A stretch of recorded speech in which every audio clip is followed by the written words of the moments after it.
Birkin. If I could, those name tags so I can see who everybody is. Yeah, I'm terrible with names. Thank you so much. Since last we met in this forum, we have had 3 separate meetings to discuss all the 4 sections of the MFP. Many of you attended, and I wanted to thank you for that. Learned a lot from all of that, and I also wanted to thank Ms. Beth Shono for taking all of her time to do that.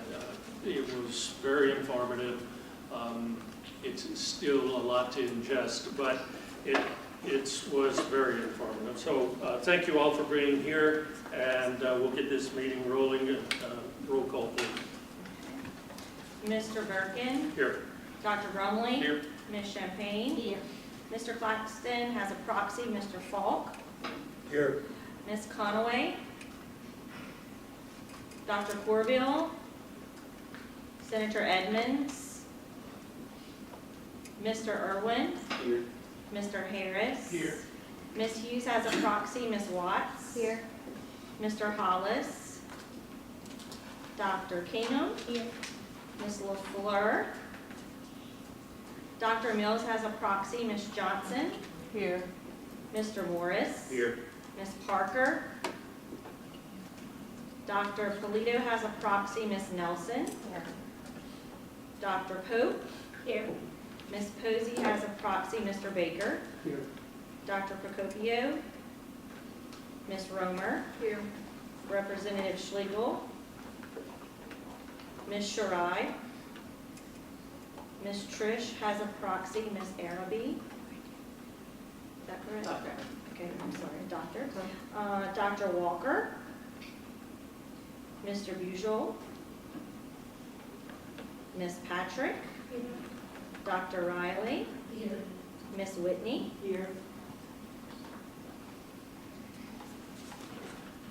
We do not have a quorum.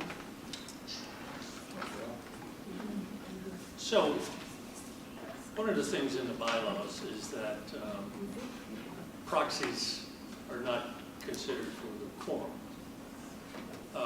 and cannot vote.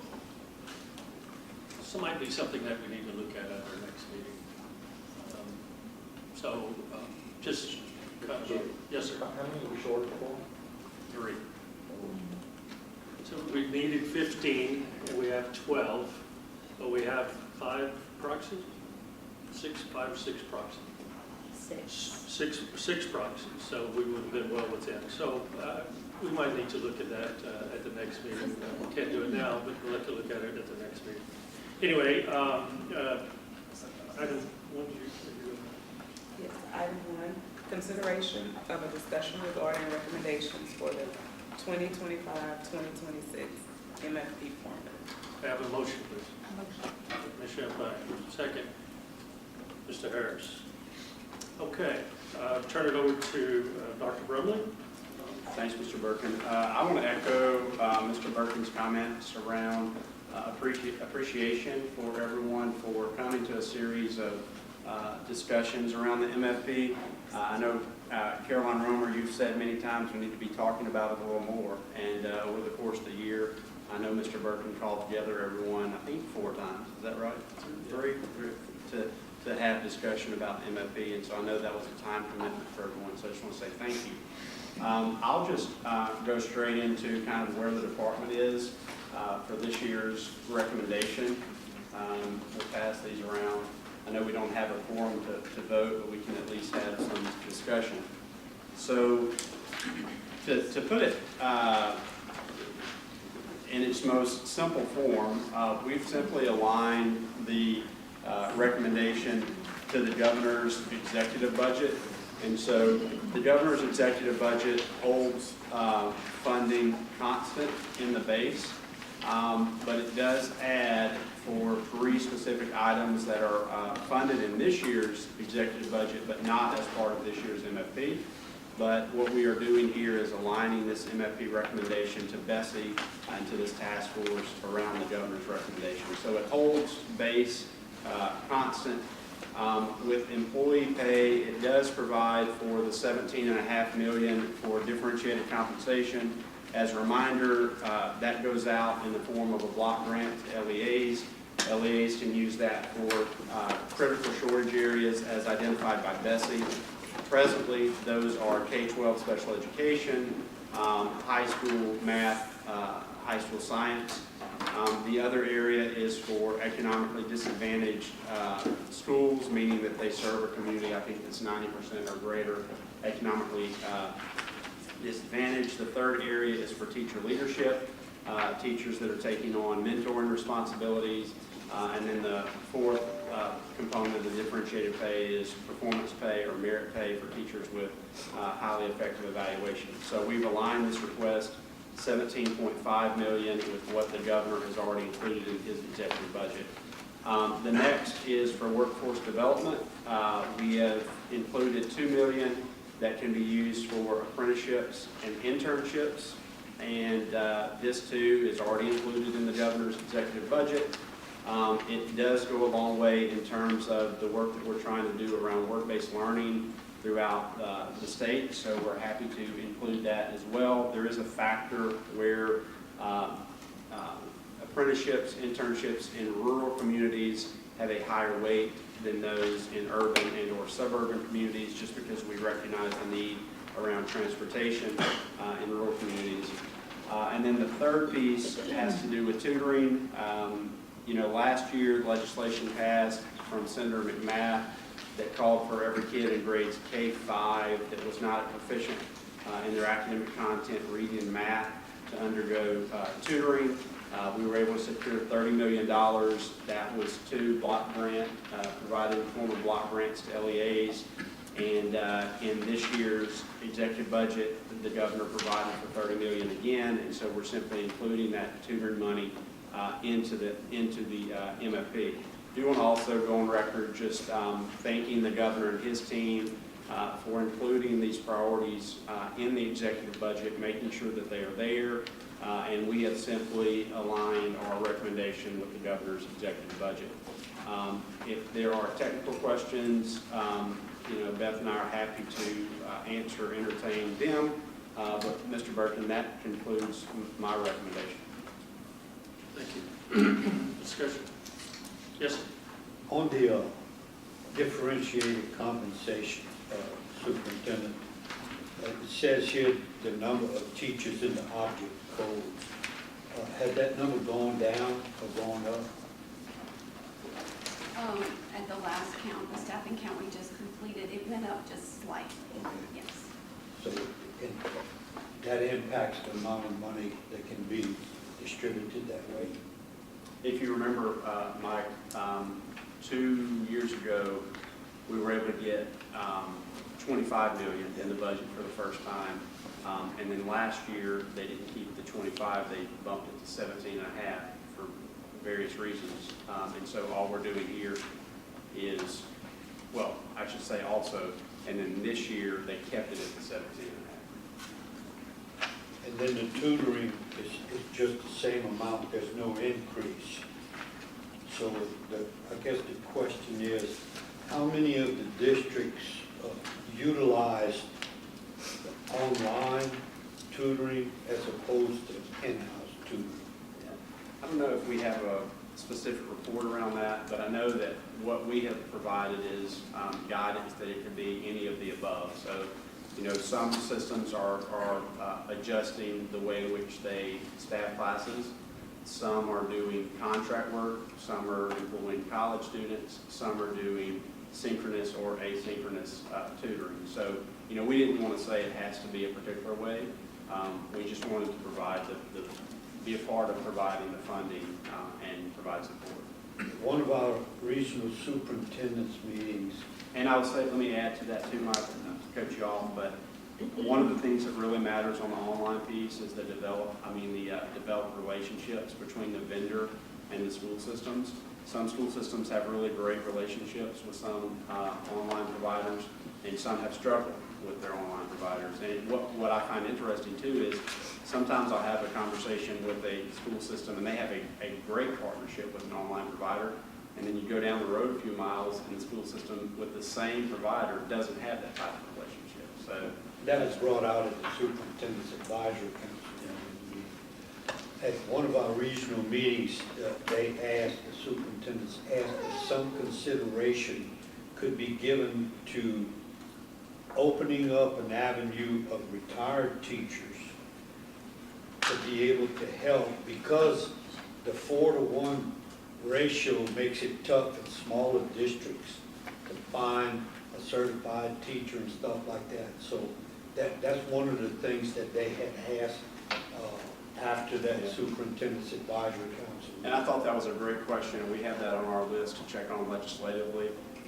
Catherine's here, she may have something to say about that, but I do think the more, retired teachers that we can make eligible to offer tutoring and then compensate them is a worthy pursuit. So that is on our list that we're working through. Anyone else? Yes. Yeah, same topic, on the differentiated compensation. Superintendent Brumley, the last estimate I had was that we still had 1,000 teacher vacancies in the state. Is that ballpark where we're at? Yeah, that's about right. I mean, we went from 2,500 to like 1,300 to around 1,000. So we'll have a new number soon, but right now, give or take 1,000. Right. And we've got data to support that the differentiated pay has helped us to close that gap? Yes, sir. All right. So my understanding is last time that we had this discussion, the initial number you put on the table was 25 million, and that was compromised to 17.5. So the concern I have is that even if I have two concerns. So one, even when we get to the point to where we close the vacancy gap, we have 0 vacancies. My understanding is we're still going to have, for example, certified English language teachers that are teaching math, because we don't have a certified math teacher in the school. So we'll still have people teaching out of subject expertise or certification. So we still have quite a ways to go. And we demonstrated that this does help to close that gap. So I'm concerned about that. And then secondly, my concern is that I have personal experience, personal knowledge where we've outsourced dozens of engineering jobs to other countries because we don't have those disciplines in state. We don't have the skilled labor in state. So I think we're all confident that the infrastructure, the manufacturing infrastructure south of I-10 is in excess of several $1 trillion, and it's going to be here for a long time. But I'm not so confident that we're going to have Louisiana citizens filling those jobs. If we don't have chemistry teachers in high school, if we don't have math teachers in high school, then those students aren't going to pursue those career paths.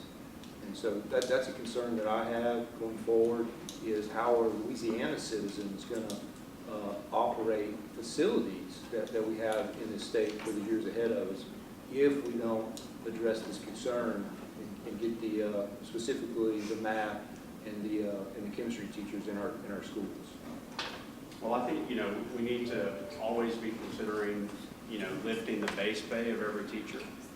I know there's an item that will be considered at the polls soon around that. But beyond that, looking at opportunities to contract staff, looking at opportunities around AI, looking at differentiated compensation. I was in a couple of school systems recently, and a superintendent shared that they were using their portion of that for math teachers to try and close the gap specifically with math teachers. I was having a conversation with a different superintendent that was sharing that they were using it for merit pay to try and retain their highest performing teachers. So I think it's important that we provide those boxes where use it for what you need to use it within your system, as long as you're being strategic in slicing the vacancies. And I agree with you. I mean, the infrastructure that's in place around, petrochemical, but also moving forward LNG, even more so, I think it's important around these STEM-related fields that we make sure we're doing all we can to have those teachers. And while a big portion of that is just to let teachers teach work, a big portion of that's also pay. Thank you. Anyone else? Yes, sir.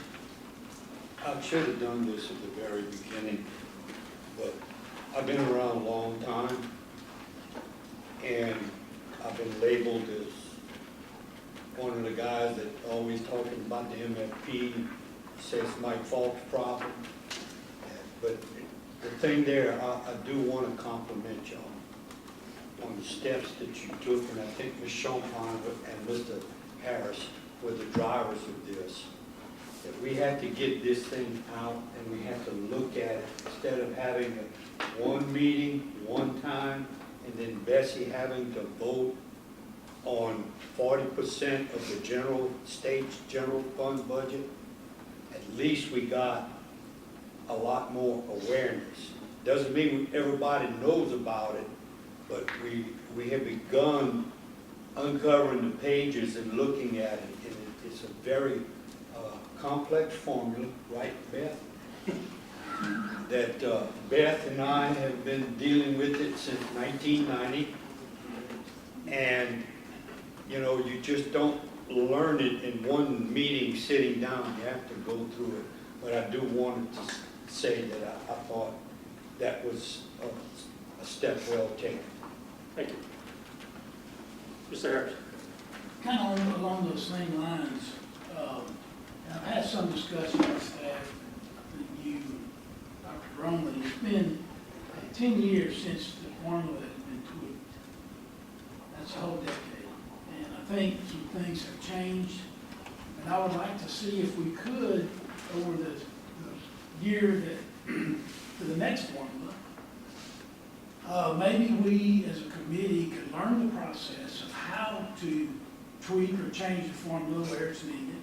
I think there may be some things in rural school districts right now that may need to be looked at in unique situations. I'm not saying more money or anything like that, but I do believe it would be an excellent exercise for this committee to see what makes up the MFP formula, what are the steps to try to reformulate it when it's necessary, and then discuss that over this next year. Because there may be some things, after all, it's been 10 years since it's been changed, a lot has happened.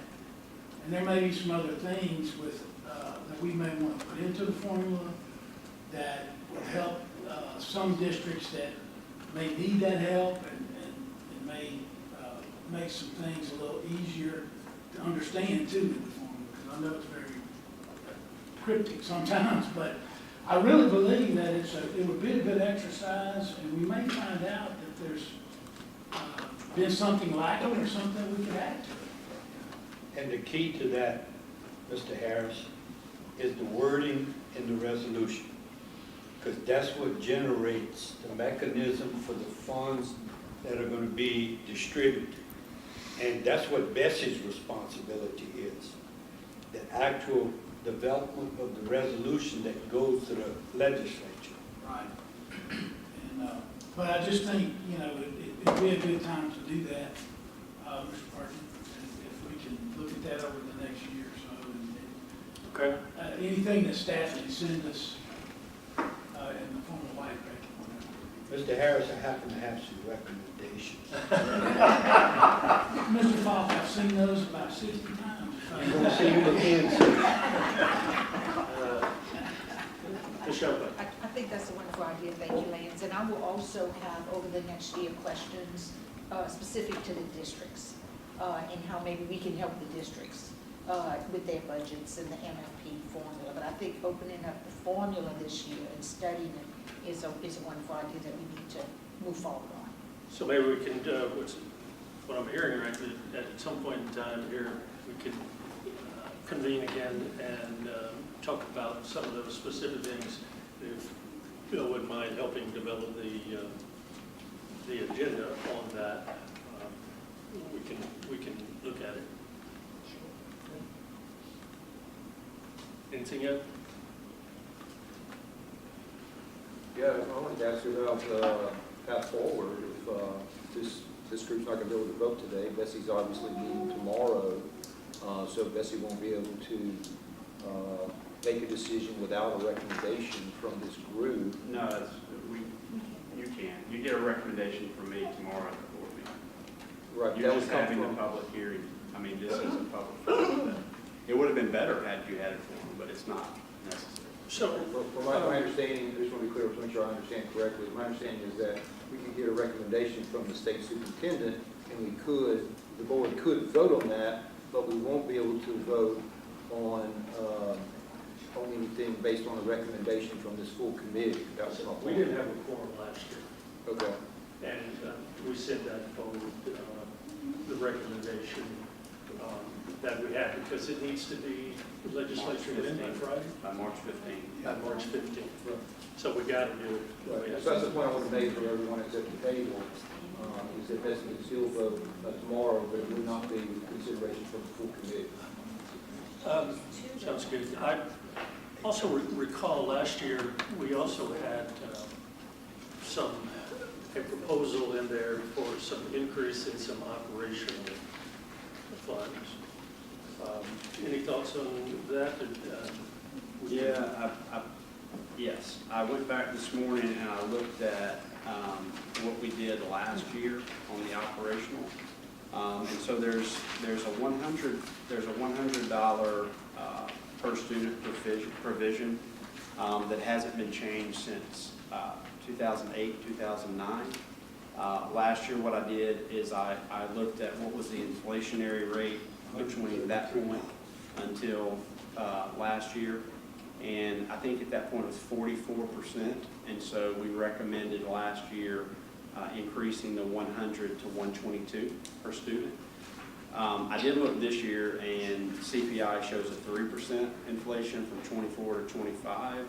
So that would make the 44, 47. And I asked Beth, just in case the question came up, to help me know how much impact that would be. And so if you took the complete 47, if you turned $100 to $147, it would be something like just north of 30 million. If you did about half of that and you made it 123 instead of 123.50, is that just a little confusing? 123, that would be like 14.7 million. So if you took the same approach I did last year, which is half, making up half the difference, you would be looking at moving from $100 a kid to 123, and that would be about 14.7 million. So, Is that right? also saw a report, and I don't know about how the difficulty it would be. What do you all think about the chances of survival if that was in there? But trying to think about offset, I saw a report, and it was asked by Ms. Shumpine, what about the numbers of students in the state? And what I saw was like over the last 5 years or 7 years, we've lost like 45,000 or 50,000 students. I don't know what the projection is for next year, but some of that money could be offset by lower student numbers.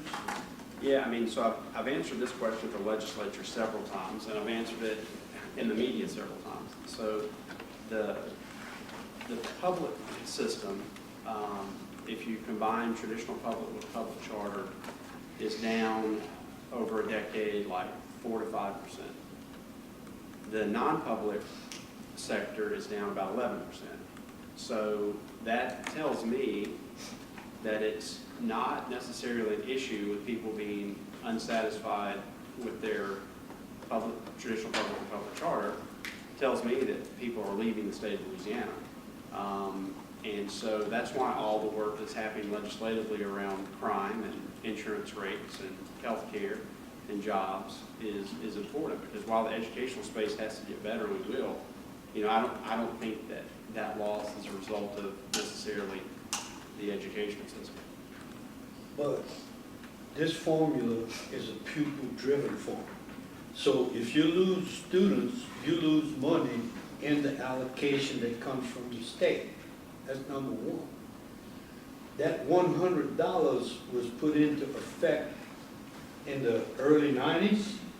In 2008, 2009, we went to $100. Oh, It was it's for 2000. utilities, insurance, fuel. It was in effect before that, but it was $100 since Yeah. 08. but it was for increased fuel costs, it was increased healthcare costs, and what was the other? Insurance. Retirement. So that $100 was way back when. And we know, and I have some increased costs that I've put in my sheet here that you've seen, Mr. Harris, several times. But anyway, that $100 has been there in effect all those years in a separate part of the formula, and it's based on your base student enrollment. And if that's going down, that amount of money that you've gotten for that has gone down also. So, but we need to remember that this is a pupil-driven formula, and that when you lose students, you lose state monies. And to my, I mean, that's a good point. And another factor I would add to that is we've seen total cost of MFP increase and population go down, and I'll often get the question from legislators, how's that possible? It's because the state is even poorer, and you have more students with disabilities. And so because of the factors, it's, and rightfully so, it's causing, more money per pupil. So that's also, kind of a factor that we've had to explain over the last couple of years. It's the weighted formula, the weighted students that are added to the base and stuff. Is there any appetite for trying to ask for some additional operational funds? Mr. Morris and I had a little discussion right before, and traditionally, and you know this, and Ms. Champagne knows this, MFP normally is taken up the last week of the session. And many times, Bessie has sent over an MFP with added stuff. And then right there at the end of the session, all of a sudden, something happens, and all the legislature can do is accept or reject the formula. That's basically it. They can send it back with some recommended changes, and if Bessie doesn't want to do the recommended changes, they don't happen, and the formula that was in place prior years is what is enacted. And I've seen the case where the Sunday before the Monday adjournment, the MFP was decided. Well, also, we're operating on an MFP right now that's 3 years ago, because it's been rejected 2 years in a row. And I think that's not a good precedent, because what's the use of MFP and our recommendation if it's rejected, and it goes back to several years. So, but to your point, Mr. Birkin, that hasn't been addressed since 2008, and we're operating under a 3-year MFP that's 3 years old. I can't remember last year's MFP, how much it went up the year before. But it may be a good time to put that in. But to Mr. Pop's point, it does happen at the latter part of the session. I didn't see us being rejected. Yes, Ms. Rowe. To Mr. Harris's point, when we, going back a year before we did our learning sessions on the MFP, I spoke up and was of the mindset that it appears the legislature, the will of the legislature tends to be to pick out those programs that they feel like are most important, maybe better said, more effective, high impact, and that's what they're putting their money towards in a state that's doing their best to stay in the red, in the black and not in the red. And at that time, I felt, and what I said was, we needed to look at the formula itself and probably figure out if this is all the money we're ever going to get, how do we make it work better for kids, and are there things we can change? And I stand by that. I would love to see more money put into level 1 funding. We feel very passionately that dollars should go to our schools, our school systems, and that they should make decisions as close to kids about those dollars and how they should be spent. I stand by that, but I don't know if it's a reality that we're going to get more dollars. And so I would support your comments and an effort to let's look at the formula and see if there are things that we can change after all of these years. I don't believe that many think that there's a problem with our per student amount right now. If you sit and speak with legislators, many of them think it's plenty, it's enough. They point to things that they see not being spent on behalf of kids, still sitting in bank accounts. That's not helpful. And so I think we have to look at the formula, see how we make the dollars that we have go further, and I think we have to build a stronger case. If we want more money from the state, we have to make a stronger case, and I don't think that we've done that homework yet. The thing we need to remember that the lawsuit was brought forth in 1990. A new formula was instituted in 1992, which provided for equitable distribution. And we have to keep the equity component of that formula. Currently, there are 10 states that are having suits dealing with the funding formula in those states and the distribution of funds. This formula met the test of equitable distribution, and it was equitably distributed with the increases every year. When the increases stop, the equity and the distribution stop.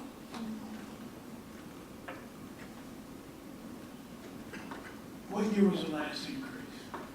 Sir? What year was the last increase on the MFP? You used to know that right off the top of your head. I think it was 2019. 18, 19, I think. Yeah. So here it is, 2025. And that was before COVID. And the thing that exacerbated all this were the ESSER funds that were. Ms. Gill. As a reminder, the governor has committed to and has proposed a standstill budget. I thank everybody for taking that into consideration and to account when we're having these discussions. I would have to echo Caroline Romer's suggestion and also Ms. Simone Chapeau in that we possibly look at ways to dig a little deeper to see if we can be a little bit more efficient with what we have, and then if not, build a stronger case with how. So, go ahead. No, I just wanted to say, I agree with all of the conversations, and we have to remember, we have a lot of changes coming in the next year. We have an amendment on the ballot that will help teacher pay raises. I'm confident that that will pay us, which will relieve some of your local districts, some of the school districts, from the funding that they've had to use in the past. We have the LA Gator that's going to continue to increase. So you'll have a lot of movement in your school systems in the next year or 2 years. So I think by digging down into the formula this year, and abide by the governor's expectations of this committee will give us a little more time and look at that formula and see what we can do right now and what long term, because we have to do something long term. We can't. I don't want to see us do it year by year. That's not feasible. So what I'm hearing is the suggestions from Dr. Brumley, leave it at that, and we'll look at the operational monies in the formula for next year. Yes, sir. The thing is on Dr. Brumley's second sheet, summary proposed changes to the formula. All those figures are outside of the base per pupil. Oh, yeah. If they're just supplemental allocations that are funded in the governor's executive budget. Am I right? So this present year, so 24, 25, these dollar amounts are funded as an appropriation. And so what we would be doing is locking them in with the MFP. So the MFP would increase. Yes, it would increase by the 49.5. And But what it's already accounted for in the executive budget, is what I'm saying. Level 4. Would it be in the resolution? Whereas previously it wasn't in the resolution? which means it stays in from now on. Yeah. Okay. Mr. Burke, Yes, sir. I'd like to go back to Ms. Champagne's comment about the pending election. Do we have an estimate for what the financial impact would be to the school system based on the outcome of that election? Obviously, every district's going to be different. Mike or Janet may have. What's the question? Sorry, what's the question? The question, Ms. Champagne made the comment that pending the outcome of the election, if the vote would have passed, the school districts would have more funding available. So my question is, before we make a recommendation on a budget, then I'd like some appreciation for what the potential difference will be depending on the outcome of the election. How much is that going to impact budgets going forward, one way or another? It's not going to generate more funding. It's going to generate less expense that districts have to pay towards TRSL. But the caveat with that is the savings are supposed to be rolled into should the constitutional amendment pass. So that's the only offset, is that one Yes. point? Okay. Yeah. I understood For that some ahead of time.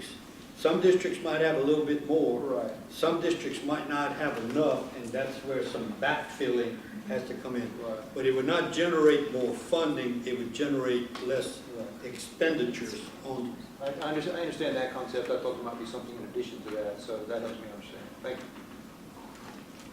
And going to Caroline's comments, school boards have always wanted, extra funding in level one. That way, school systems can decide where money needs to be spent. Of course, our rural school systems are very different from our suburban and urban. And keeping the dollars closest to the child, we've always supported as well. As far as the comment of extra money, by law, we have to keep a certain amount and a certain percent called the rainy day fund. So would like that to be kept into consideration of why school systems may have money left over. And appreciate the continued conversations with Ken and with Trey and superintendents and school boards in regards to extra money for career and tech funds. Just want to clarify the extra money, rainy day fund. Mr. Falk? I have some recommendations from the Superintendent's Association. I have some areas of concern that we brought up, but we have 3 recommendations as an organization, and I'd like to provide this to the members of the task force. Okay. Mr. Burton, while he's passing that out, so just to confirm that this, where it says on this last page, the summary of changes, this is not changes from last year, it's the same, it's just making it permanent. That's correct. Okay, but the numbers are the same, they're not increasing. Those dollars are in the present budget, they're just appropriated outside of the MFP. Absolutely, so now it would just be a permanent going forward. Okay.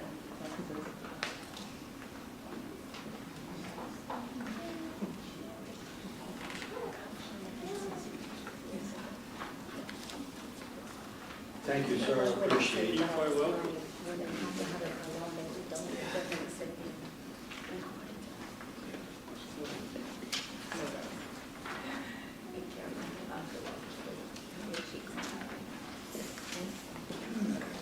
Okay, Mr. Falk? Yeah. Okay. No, I listed some of the challenges that we've had since 2004, 2005. You see there that the base per pupil has only increased by $556. That's in level 1. And then we've had the reform effort, the changes beginning in 2010. We have not calculated the cost of a minimum program since 1996. That's something when I served on this task force, I continually brought up. What's happening is the gap between the rural, the gap between the rural districts and the other districts has widened. Now I know the population, there have been issues with drops in populations and stuff and efficiency in operation. In fact, at one time there were 13 districts that had 70% of their general fund was not going towards instruction. Now there are 40 school districts and 54 charters that are not meeting the 70% requirement, based on the last report that Beth gave. The Constitution states what Beth's responsibility is, and then I listed some things on the rising costs and operating systems that the districts are facing, and the inflationary costs, the health care costs, safety, school safety, property insurance. We had some districts increase 300% on their property insurance.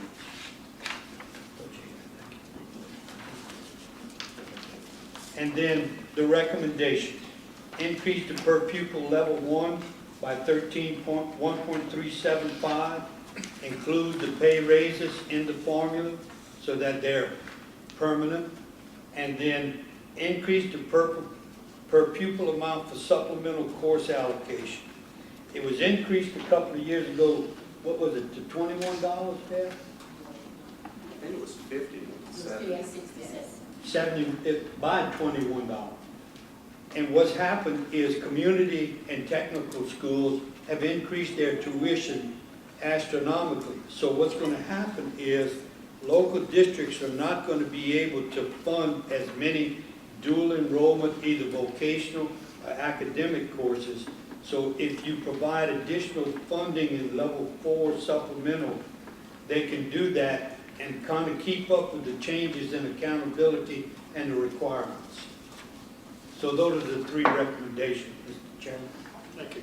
For y'all to consider. Thoughts? Mr. Morris? Yeah, Mr. Clark, appreciate the 3 recommendations. You quantified number 1 and number 2. Do you have a number for number 3? It was increased from $50 to $71. Yes.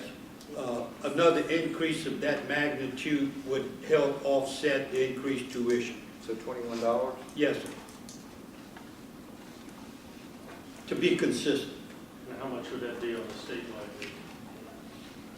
Beth, you have an idea how much that costs? You want to increase it by 20, you said? 21.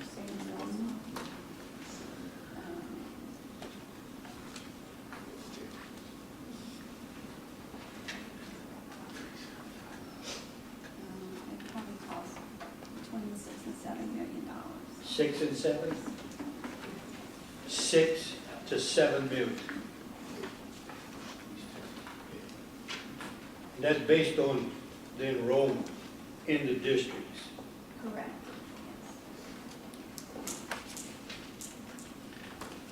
Discussion?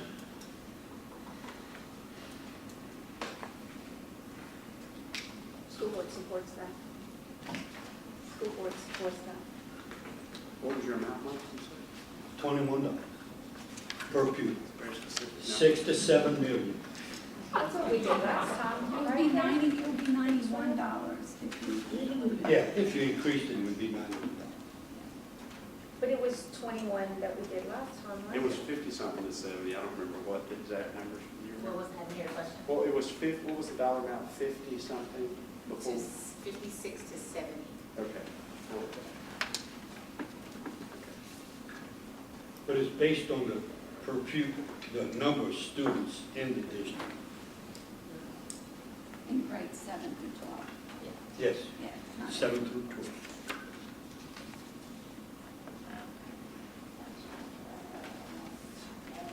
Suppose y'all won't let me serve as a proxy again.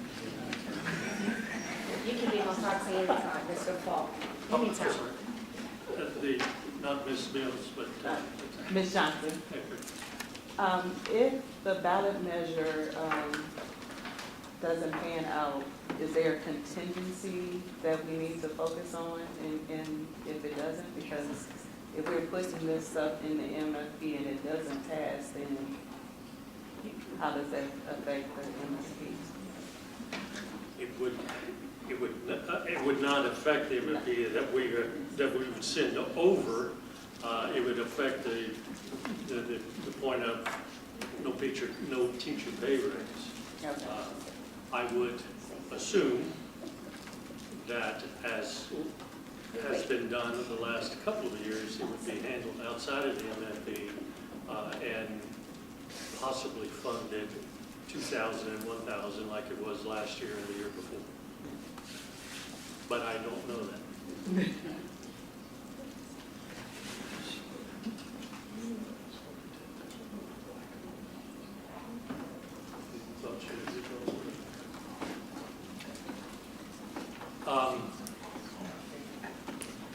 So without a vote, we have what Dr. Brumley put forth and talked about the operational dollar increase, which seems to, does not have the support.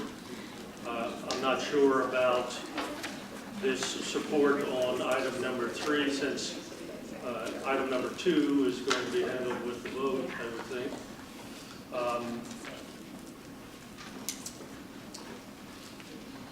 How do you want to proceed? Just say, yeah, thank you. Okay. Well, being that we don't have a vote, and so therefore, no. Oh, okay. Yes. Question, follow-up to something you said very at the beginning about proxies and the bylaws.